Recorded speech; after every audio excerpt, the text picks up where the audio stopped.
Eeshwarappa homeo clinic సమర్పించు ధూమ్ధాం ముచ్చట. మరిగా ముచ్చట్లు షురు. అయితే స్కూల్లో హెడ్ మాస్టర్ సార్ అంటే ఎవరికన్నా భయమే కదా. ఆయన మాట పోరలకే కాదు టీచర్లు కూడా వినవలసిందే. లేకుంటే కొందరు హెడ్ మాస్టర్లకు బీపీలు కూడా లేస్తాయి. సరే ఈ బీపీలు సుగల సంగతికి పక్కకు పెడదాం కానీ మనం ఇప్పుడు ఒక బడికి పోదాములా. ఆ బడికి హెడ్ మాస్టర్ కంటే పెద్ద సార్ వచ్చిండు, ఏదో చెకింగ్ కోసమట. మరి అట్లా వచ్చినప్పుడు ఆ పెద్ద సార్కు మర్యాద ఇవ్వాలి కదా. అవసరమైతే థమ్స్అప్ దాయిపిచ్చి సన్మానం కూడా చేయాలి. కానీ ఆ స్కూల్లో హెడ్ మాస్టరు పెద్ద ఆఫీసర్కు మర్యాద ఎట్లిచ్చిండు, సన్మానం ఎట్లా చేసిండో మీరు కూడా చూడాలి. చూసేయురి. ఇదేగా బడి ఉత్తరప్రదేశ్ రాష్ట్రం సీతాపూర్లో ఉన్నది. సర్కార్ బడే. ఇడ నిలుసున్నాడు చూడు, ఈయననే ఆ స్కూలు హెడ్ మాస్టర్ సారు. ఆడ ఎదురుగా కూసొని ఉన్నదేమో ఎంక్వైరీకి వచ్చిన చదువుల ఆఫీసర్. ఇక చూడి రామాయణం.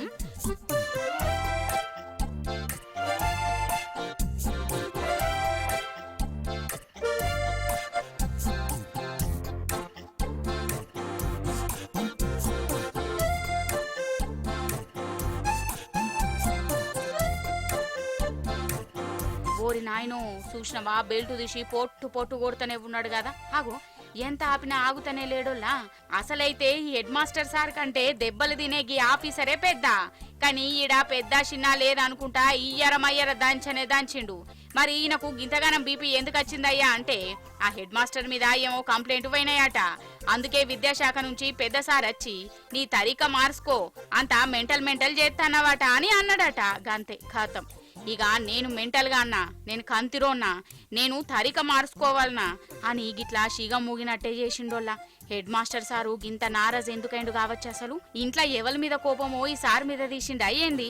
నేను ఈయన కంటే పెద్ద సార్ను గిట్లా కొట్టుడేందోల్లా. మరి లాస్ట్కి ఏమైందని అడగరేంది చెప్తా. తన కోపమే తన శత్రువు అనే పద్యం ఉన్నది కదా. ఈ హెడ్ మాస్టర్ సారు మర్చినట్టున్నాడు. సార్ కోపమే శత్రువు లెక్క అయిపోయింది.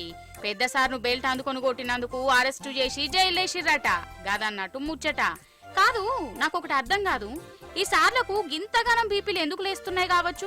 ఈయనకంటే పెద్ద సార్నే గింతగానం కొడుతుంటే ఈ బల్లె చదివే పోరగాన్ల పరిస్థితి వామ్మో తలుసుకుంటుంటేనే నాకే గజ్జు అంటున్నది. పోరగాన్లు సార్లు ఎంత గోస పడ్డరో ఈ హెడ్ మాస్టర్ చేయవట్టి. అంతేనా కాదా? అయితే స్కూలల్లో పీటీఎం అని ఒకటి నడుపుతాందుల్లా. అంటే పీటీఎం అంటే పేరెంట్స్ టీచర్ మీటింగ్ అన్నట్టు. అంటే పిల్లలు పరీక్షలు రాసినాక వాళ్ళ రిజల్ట్ వస్తుంది కదా. మరి పిల్లలు ఎట్లా చదువుతాన్లు, క్లాసులల్లో ఎట్లుంటుర్రు, వాళ్ళు చేసే అల్లరేంది, లలిత కథలేంది, ఇట్లా ఏం చేయాలి, తల్లిదండ్రులు చేయాల్సిన పని ఏంది, ఇవన్నీ చెప్పేటందుకు అమ్మ నాయనలను బడికి పిలిపించుకుంటారు అన్నట్టు. ఇక పోయేటోళ్ళు పోతారు, టీచర్లతోని మాట్లాడేటోళ్ళు మాట్లాడతారు. కానీ కొందరు పోరుల్లా పోయి ఏం చేయాలి, మా పనులు మాకే బొచ్చడున్నాయిరా నాయన అంటే ఇక బడికి పోవాలన్నా, పోయినా ఒకటే పోకున్నా ఒకటే, ఎట్లనన్నా చదువుతాడితి మావోడని అనుకునేటోళ్ళు ఉంటారు. అగో గట్లా అనుకునేటోళ్ళ కోసమే కొందరు టీచర్లు ఏం చేసిల్లో ఎరికేనా, చూడురి మీరే. ఇక ఇప్పుడు మనము జగిత్యాల జిల్లా మల్యాలలో ఉన్నాములా. వీళ్ళ వానల ఇంటింటికి పోతురు చూడు. వీళ్ళు ఆశా వర్కర్లో లేకుంటే జనాభా లెక్కలో కాదు, సర్కార్ కాలేజీ లెక్చరర్లు. ఇంటింటికి పోయి బొట్టు పెట్టి మరి కాలేజీకి రావాలని పిల్లల తల్లిదండ్రులకు చెప్తున్నారు. రేపు పేరెంట్ టీచర్ మీటింగ్ ఉంది. ఏం లేదు, విద్యార్థుల పురోగతి గురించి, వాళ్ళ హాజరు శాతం గురించి మీరేమన్నా సలహాలు సూచనలు ఇస్తే బాగుంటుంది. ఎందుకంటే మీ పిల్లల భవిష్యత్తు మంచిగా ఉండాలని. మీ ఇంతమందిలో ఒక్కరు బాగుపడ్డా మనకు మంచిది, అది గుర్తుంచుకోండి. అయితే ఈ కాలేజీల పేరెంట్స్ టీచర్ మీటింగ్ ఉన్నదిలా. అంటే టీచర్లతోని ఆ కాలేజీలో చదివే పిల్లల అమ్మ నాయనలకు మాట ముచ్చట పెట్టి పిల్లలు ఎట్లా చదువుతున్నారు ఏంది కథ గవన్నీ అరుచుకునే ప్రోగ్రాం అన్నట్టు. అయితే ఈ పీటీఎం ప్రోగ్రామ్ కు తల్లిదండ్రులు పోతలేరట. ఇక టీచర్లు ఎంతగానో చెప్పినా ఏం పోతాం, మా పిల్లగాంతో మార్కుల కాగితం అంపురని అంటురట. అందుకే ఇక ఈ లెక్చరర్లే ముంగడ పడ్డారు. వాన పడ్డా గాని వాన కోట్లు వేసుకొని మరి ఇంటింటికి పోయి చదువుకునే పిల్లల తల్లిదండ్రులను కలుసుకొని మీకు మీ పిల్లల చదువు కంటే ఏది ఎక్కువ కాదు, వాళ్ళ కోసం మీరు కాలేజీకి రావాల్సిందే, వాళ్ళ సంగతి ఏందో అరుసుకోవాల్సిందని బొట్టు పెట్టి మరీ పిలిచిర్రు.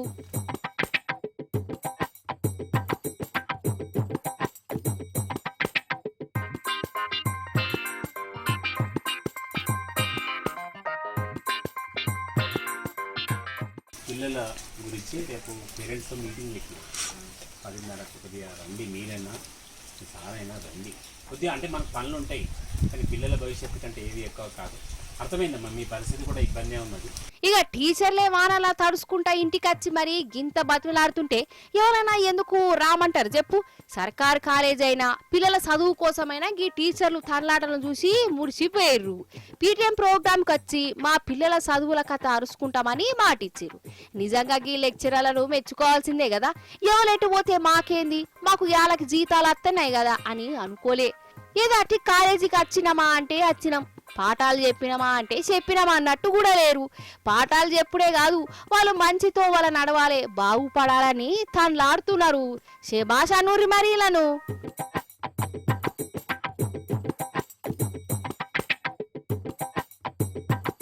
మీరైనా మీరు కానీ మీ సారైనా ఎవరైనా రావాలి, లేదు మీరన్నా రావాలి, ఇలా వీళ్ళ అన్నైనా ఎవరైనా రావాలి. రోజు కాలేజీ పంపాలి తల్లి. ఇంట్లో ఇప్పుడు పిల్లలు నువ్వైనా రావాలి తల్లి, అర్థమైనా? రోజు రావాలి, మంచిగా చదువుకోవాలి, చదువు మీదే శ్రద్ధ పెట్టాలి. కొద్దిగా మనం జాగ్రత్తగా ఉంచుకుంటే అయిపోతుంది, భయపడద్దు. బతుకమ్మ పండుగ జోరుగా నడుస్తుంది కదా మన కాడ. ఇక దసరా కూడా రానే రావట్టే. దసరా వస్తుందంటే చాలు అసలు దుకాణాలలో ఏమన్నా ఆఫర్లు పెడతారా అనుల్లా? బట్టల షాపోలు, బోర్ల దుక్కన పోలు అయితే మస్తు పెడతారు. ఇక 2 చీరలు కొంటే టర్కీ తువాల ఫ్రీ, 3 డ్రెస్సులు కొంటే కటోరా ఫ్రీ, పెద్ద బాగోనా కొంటే పక్క పిన్నీసులు ఫ్రీ. ఇగో గిట్లుంటాయి. ఇక ఆ ఫ్రీ కోసమన్నా పైసలు పెట్టి మరీ కొందరు సామాన్లు కొంటారు. అయితే గవన్నీ ఆఫర్లు ఒక ఎత్తు, మన జగిత్యాల కాడ ఒక పెద్దన్న పెట్టిన ఆఫరు ఇంకో ఎత్తు. అసలు సిసరైన దసరా ఆఫర్ అన్నట్టే ఉన్నది. ఏందో చూద్దురు రారి. దసరా అంటే మన కాడ దావత్ ఎట్లుంటదోలా అసలు కథనే అలాగుంటది కదా. ఇక దసరా పండుగకు తగ్గట్టే ఇగో గీ తిరుపతి అనేటైనే ఏమన్నా ఆఫర్ పెట్టిండా?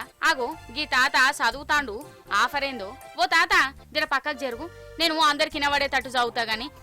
చూస్తూ రానుల్లా, సారంగపూరు దాని చుట్టుముట్టున్న జనాలకు దసరా శుభవార్తన్నట. ఫస్ట్ ప్రైజు మ్యాక, సెకండ్ ప్రైజు బీరు బాటలు, 3వ ప్రైజ్ ఏమో ముచ్చటగా ఫుల్ బాటలు ఇస్తారట. ఇక 4వ ప్రైజు నాటుకోడి, 5వ ప్రైజు అంటే లాస్ట్ ప్రైజు మన అక్కల కోసం పెట్టిండు షీర ఫ్రీకి ఇస్తాడట. చేయవలసిన పని ఏందంటే ఏం కొనేది లేదు, అమ్మేది లేదు, ఖాళీ 150 రూపాయలు పెట్టి ఒక టోకెన్ కొనాలన్నట, అంతే. ఇక ఆ టోకెన్ ఈ డబ్బాలే ఇయ్యాలి. 1వ తారీఖు నాడు ఆ టోకెన్ తీసే కార్యం పెట్టుకున్నారు. అందులో ఎవరి పేరెళ్తాళ్లకు గీ ఇనాములు ఇస్తారు. మరి మేకపోతుల, కోడి పుంజుల, ఫుల్ బాటిల్ల, షీరల వీటిని అందుకునే అదృష్టవంతులు ఎవరో 1వ తారీఖు నాడు ఎరకైతది. ఇగో గీ తాత చూడు, ఫుల్ బాటిల్ అత్తే మంచిదా, బీర్ బాటిల్ కాటన్ అత్తే మంచిదా అని ఆలోచన చేస్తాడు కావచ్చు. అంతేనానే తాత? కానీ ఈయన ఏమన్నా ఆఫర్ పెట్టిండా? దసరా ఆఫర్ అంటే ఎట్లుంటదో సారంగపూర్ జనాలకు చూయించి ట్రెండ్ సృష్టించుడు పెట్టిండు. ఇక జనాలు కూడా కిస్మతు చూసుకునే పని పెట్టుకున్నారోలా. పోతే 150, అత్తే మ్యాక లేకుంటే ఫుల్ బాటిల్. ఇగో గిట్టనే ఆలోచన చేస్తాన్లట.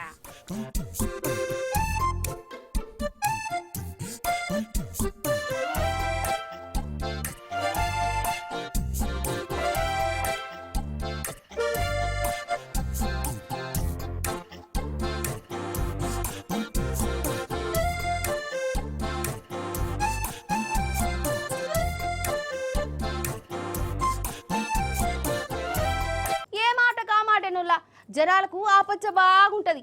ఏమన్నా అంటే ఏదైనా పుక్కడి కత్తాదని ఎరికేంది అనుకో, ఇక ఆ పుక్కడి దానికోసం పానం కూడా అడ్డు పెడతారు కదా.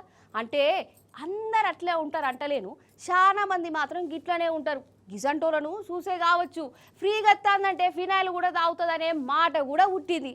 సరే ఆ శాతాలు సామెతలు కాదు కానీ కొందరు మహానుభావులు పుక్కట్లకు వచ్చే వాటి కోసం ఎట్లా ఎగబడతారో చూడాలి. మీరు జప్పున చూసేయుర్రి.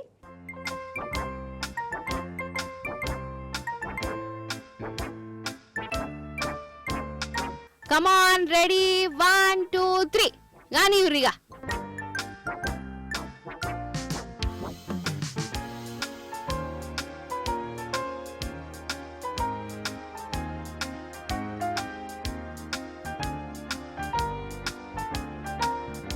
అర్థమైందా? వీళ్ళు ఆగమేందో ఎందుకో. అగో కొబ్బరి బోండాల కోసం అయితే ఏలూరు నుంచి హైదరాబాద్ దిక్కు కొబ్బరి బోండాల లోడుతోని లారీ అత్తున్నది. గాసారంగన వారెద్దు సూర్యపేట కాడ గలారీ బోల్తా పడ్డది. పాపం డ్రైవర్ కు దెబ్బలు దాకినాయి, క్లీనర్ కు కాలు రెక్కలు రాకపోయినట్టున్నాయి. మరి గిట్ల రోడ్డు మీద గిట్లైనప్పుడు జనం ఏం చేయాలి? అయ్యో లారీలో ఉన్నోళ్ళ పరిస్థితి ఏందో, వాళ్ళకు దెబ్బలు దాకినాయో డాక్టర్లకు ఫోన్ కొడదామా దవాఖాన్లకు తీసుకుపోదామా ఇగో గిట్లుండాలి కదా. కానీ వీళ్ళు మనుషుల కంటే కూడా కొబ్బరి బోండాలను కాపాడే పని పెట్టుకున్నారు. ఒక్కొక్కరు మూలలు మూటలు తెచ్చుకొని ఇగో గిట్ల కొబ్బరి బోండాలను ఎత్తుకోబోయిర్రు. ఓ దిక్కు డ్రైవర్ ఏమో వామో వాయి అంటుంటే వీళ్ళ తనలాట వీళ్ళది. ఇగో గీ తాత చూడు ఎట్లా పట్టుకోబోతుండో. ఎవరి కాలు బత్త సంచిలా కొబ్బరి బోండాలు మూటలు కట్టి మరీ మోసుకపోతున్నారు కదా. ఇగో గిట్లనే ఉంటారు జనాలు. ఇక వీళ్ళను ఏమనాలే మీరే చెప్పుర్రి. అసలు పుక్కట్లా ఈది కనబడ్డా ఇడిచిపెట్టే తట్టే లేదు కదా. అంతే పట్టుర్రి. ఫ్రీ అన్న మాట ఇంటేనే జనాలకు ఏదో తృప్తి. ఆ ఫ్రీ వాటి కోసం దెబ్బలు తాకించుకోనైనా గాని ఎగవడి మరీ అందుకుంటారు కావచ్చు కదా. దావతులలో వంట వండుడంటే చిన్న ముచ్చట్న పెద్ద బగోనాల 100-200 మందికి సరిపోయేంత చేయాలి. ఇక అన్నమో కూరనో కలపాలంటే పెద్ద గంటతోని కలుపుతుంటారు కదా. అసంటిదొల్లా మీరెన్నడూ కనీ విని ఎరుగని తీర్లా ఒక కాడ వంటల కార్యం పెట్టుకున్నారు. దాల్సను ఏమో చేస్తాన్లట. ఆ దాల్సను ఎట్లా కలుపుతురో చూస్తారా? చూడుని చెప్పునా. ఇక జేసీబీలను ఎందుకు వాడతారో మీకు ఎరికే కదా. మన కాడనైతే రేవంత్ సారు గరీబోల ఇండ్లను ఊల్చేతందుకు మస్తు వాడుతున్నాడు. కానీ గిడ చూడుర్రి జేసీబీ ఏం మావులా చేస్తాందో.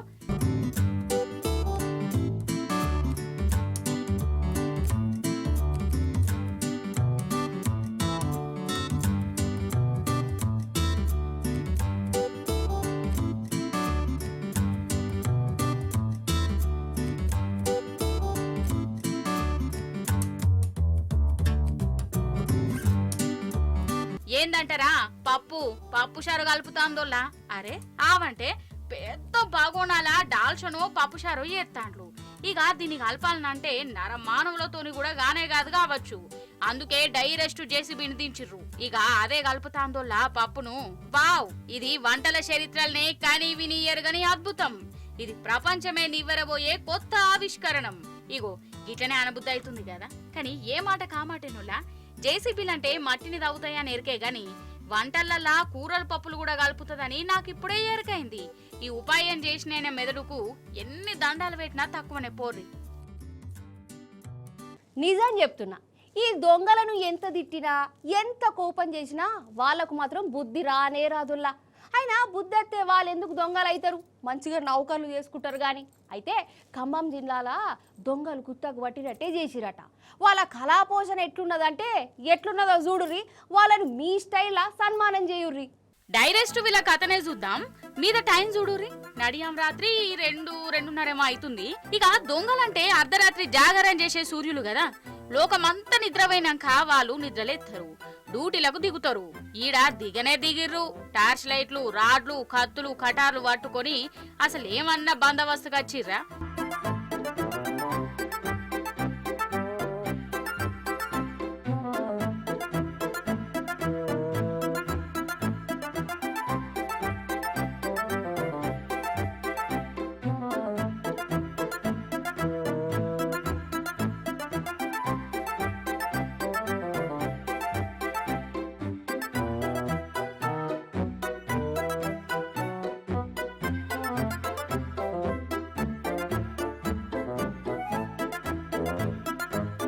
ఖమ్మంలోనోళ్ళ ఒకటే రాత్రి 6 డజన్ ఇళ్లలో చొచ్చిర్రు దొంగలు. ఉన్నాయి లేని అన్ని పోతం పెట్టిర్రు. దొంగలు వచ్చినప్పుడు ఈ అక్కకు తెలివి పడ్డదట గాని దొంగలు అనుకోలేదట. ఎట్లెట్లా దొంగలు వచ్చిరో చెప్తది చూడుర్రి. అయితే ఇక్కడ బట్టల బ్యాగ్ పెట్టినాం. అయితే ఎవరైనా చూసేసరికి మా ఆయనకి వెళ్తే మా ఆయన పక్కనే ఉండు. అయితే మా అమ్మ బాబు ఎవరో వచ్చారనేసరికి ఉండండి రా అని గబుక్కుని అనేసరికి ఆయన అటు దూకిండి బిందె ఎత్తేసిపోయారు. ఈ 2 తీసుకొని 10,000 పోయినాయి. అమ్మోరింటికి మొన్ననే కొట్టి తెచ్చిన నేను. అయ్యయ్యో, మొన్ననే తల్లిగారింటి నుంచి బిందె పట్టుకొచ్చుకున్నదట. ఆ బిందెను కూడా ఎత్తుకపోయిర్రంటే ఆ దొంగలను ఏమనాలే. పాపం గిషెల్లె ఉంగరాలు కూడా పోయినాయట. ఇందాం, ఏమైందిరా మీ ఇంట్లో ఏమేం పోయినాయి? మా ఈ వస్తువులు బంగారం పోయింది, వెండి పోయింది. మా బాబు ఈ 2 మొలతాడులు, 2 కడియాలు, 1 ఉంగరం, మా ఆయనది నాది చెరొక ఉంగరం పోయింది. బెడ్రూమ్ లో బట్టలన్నీ మొత్తం తీసి కింద పడేశారు. దేవుడు మందిరంలో సామాన్లన్నీ కింద పడేశారు. పప్పులు ఉప్పులు డబ్బాలు కూడా తీసి చెక్ చేశారు. అయ్యయ్యో, ఈ దొంగలు పాడుగాను. వాళ్ళను పోషమ్మ పోతం బెట్ట, మైసమ్మ మాయం చెయ్య లేకుంటే ఏందోలా. ఈ గరీబోళ్ళ ఇంట్లను ఎట్లా దోసుకోబుద్దయింది? వీళ్ళ ఏమన్నా బంగ్లాలా? దేనికో వాటికి అక్కడికత్తని దాచుకున్న పైసలను నగలను ఎత్తుకోబోయిర్రంటే వాళ్ళని ఏం చేయాలి? వాళ్ళ దౌడల దగ్గర వాడ వాళ్ళ నెత్తిని పెయిన్లు గోరక అయినా ఒక్క రాత్రినే వరసెంబడి గిన్నిగానం ఇళ్ళ వాడి గిట్లా దోసుకపోయిర్రంటే ఖమ్మం పోలీసుల మీద ఈ దొంగలకు గంతగానం నమ్మిక పుట్టిందా? గంత ధైర్యంగా చేసిర్రంటే ఈడ పోలీసులు ఏ పార్టీ డ్యూటీ చేస్తారో కూడా మంచిగా సమజైతుంది కదా. యువరానర్, కోర్టుకి తీర్పు తీర్పుకి ఇంత మాటేంటి? మీ న్యాయస్థానంలో న్యాయం ఉన్నట్ట లేనట్ట యువరానర్? ఒక్కొక్క కోర్టులో ఒక్కొక్క తీర్పు ఉంటుంది కనుకనే నేరస్తుడు తాను చేసిన నేరం ఏమిటో మర్చిపోయినా తరువాత గాని శిక్ష పడదు. అబ్బా, పెద్ద రామారావు డైలాగు. ఇప్పటికి కూడా ఈ డైలాగు డొక్కుదిగానే కాదులా కాదు కూడా ఎట్లనో చెప్తా. ఏందంటే ఎన్నడో వెనకట ఒక ఆయన తప్పు చేసిండని జైలు వేసిర్రు. ఇప్పుడు ఆయన మంచోడని 39 ఏళ్ల తర్వాత తీర్పు వచ్చింది. ఇక చెప్పురి కథ. జై తీర్పు, జై తీర్పు. మీరు ఈ ముచ్చట చూడురు మరి. ఇగో ఈ తాత ఓపికకు మొక్కాల్సిందేనోల్లా. ఒకటా రెండా 39 ఏండ్లు అదాలత్తో కొట్లాడిండు. అయితే ఈ తాత ఛత్తీస్గఢ్ రాష్ట్రం రాయ్పూర్లో సర్కార్ ఆఫీసులా బిల్లింగ్ అసిస్టెంట్ అనే కొలువు చేసేటోడు. అయితే ఏదో బిల్లు కోసం 100 రూపాయలు లంచం తీసుకున్నాడని ఈయన మీద కేసు పడ్డది. ఎప్పుడు 1986లా, అంటే ఇప్పటికి 39 ఏళ్ల కిందట అన్నట్టు. 100 రూపాయల లంచం కేసు. నేను లంచం తీసుకోవాలని ఎంత చెప్పినా ఇన్లే. కేసు అయితే పడ్డది. ఏడాది జైలు శిక్ష వేసింది. ఇక దీని మీద ఈ ప్రసాద్ కోర్టుల చుట్టూ తిరుగుతూనే ఉన్నాడోల్లా. ఇట్లా ఒకటి కాదు రెండు కాదు 100 రూపాయల లంచం తీసుకోలేదని 39 ఏళ్ళు కొట్లాడిండు. లాస్ట్ కు హైకోర్టు తీర్పు చెప్పింది. ప్రసాద్ లంచం తీసుకోలే, ఆధారాలే లేవు, పాపం ఆయన నిర్దోషికి అనవసరంగా శిక్ష పడ్డది, బదనాం చేసిరని చెప్పింది. తీర్పు మంచిగానే చెప్పింది. కానీ ఎప్పుడు చెప్పిందోలా ఈ కరెస్ట్ తీర్పు రావడానికి 39 ఏళ్ళు పట్టింది. ఈయన మీద కేసు పడ్డప్పుడు గిట్లున్న మనిషి తీర్పు వచ్చే వరకల్లా గిట్ల అయిపోయిండు, తాత లెక్క మారిపోయిండు. అంటే ఇక ఏమనాలా మీరే చెప్పురి. నిజం ఏ నాటికైనా బయట పడాల్సిందే. న్యాయం జరంత లేటుగానే జరుగుతుంది. మరీ 39 ఏళ్ళ ఆలస్యమా? మరి 39 ఏళ్ళు ఈయన నింద మోసిండు అన్నట్టే కదా. ఈయన ప్రమోషన్లు గిమోషన్లు పోయినాయి అన్నట్టే కదా. గట్ల బదనామైనందుకు జుర్మానా కట్టాలని కూడా చెప్పిందట కోర్టు. మొత్తానికి నిజం నిప్పులాటదని మళ్ళీ మలక రుజువైంది. కాకపోతే 39 ఏళ్ల తర్వాత అయింది. ఇక ఈ కోర్టు తీర్పుల మీద ఏమంటారో మీరే అనుర్రి. ఆడమగ ఇద్దరు సమానం అని అంటారు కదా. అంటారేంది? ఇద్దరు సమానమే. ఆడోళ్ళకేం తక్కువ అసలు. కానీ సమానం అంటే కొందరు ఓర్వరోళ్ళ వాళ్ళకేం మాయరోగమో కానీ సరే, ఎవడో దేడి దిమాగాడు ఓరవకుంటే మనం కూడా పట్టించుకోం. కానీ దేశంలోనే పెద్ద పార్టీలు, దేశాన్ని ఏలిన పార్టీ లీడర్లే ఆడోళ్లను చిన్న చూపు అంటే చిన్న చూపు చూస్తాండ్రు. ఎట్లనో చెప్తారా? అగో ఆడ లీడర్లు కళాపోషణ చూయిస్తున్నారు కూడా. రామ రాని రాజకీయాలు ఎట్లా తయారైతున్నాయి అంటే అధ్వానమే పోర్రి. ఇగో ఈడ చూడుర్రి, ఒక పెద్ద మనిషిని 4-5 ఆగబట్టి మరి చీరగడుతుర్రు.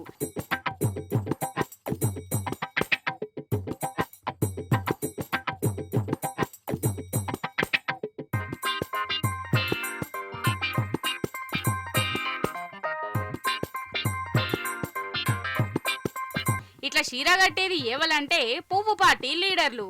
కాంగ్రెస్ పార్టీ లీడర్ కు బల్మీటికి చీర చుట్టిరు గిట్లా. ఎందుకయ్యా అంటే కన్నుకు కన్ను, పన్నుకు పన్ను, చీరకు చీర అని అంటుర్రు. ముచ్చటేందంటే పూణేలో ఉండే ఈ చెయ్యి పార్టీ లీడరు ఉండే కాడుండక ఫేస్బుక్ లా మన ప్రధాని మోడీ సార్ది మార్ఫింగ్ ఫోటో పెట్టిండట. మోడీ సార్ ఫోటోకు షీరాత్క పెట్టి మరీ పోస్టు చేసిండు. అవసరమా? ఇక ఈ పోస్ట్ ను చూసినాక లోకల్ షెయ్యి పార్టీ లీడర్లకు కిరిమిలేసింది.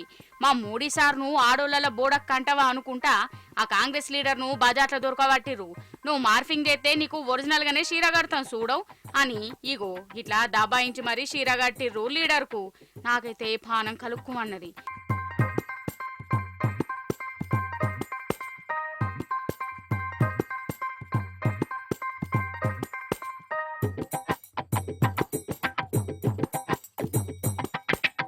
కాదు, ఈడ నాకు సమజ్గానిది ఏందంటే ఈ చీర కట్టిర్రంటే ఇజ్జత్ తీసినామని అనుకున్నారా?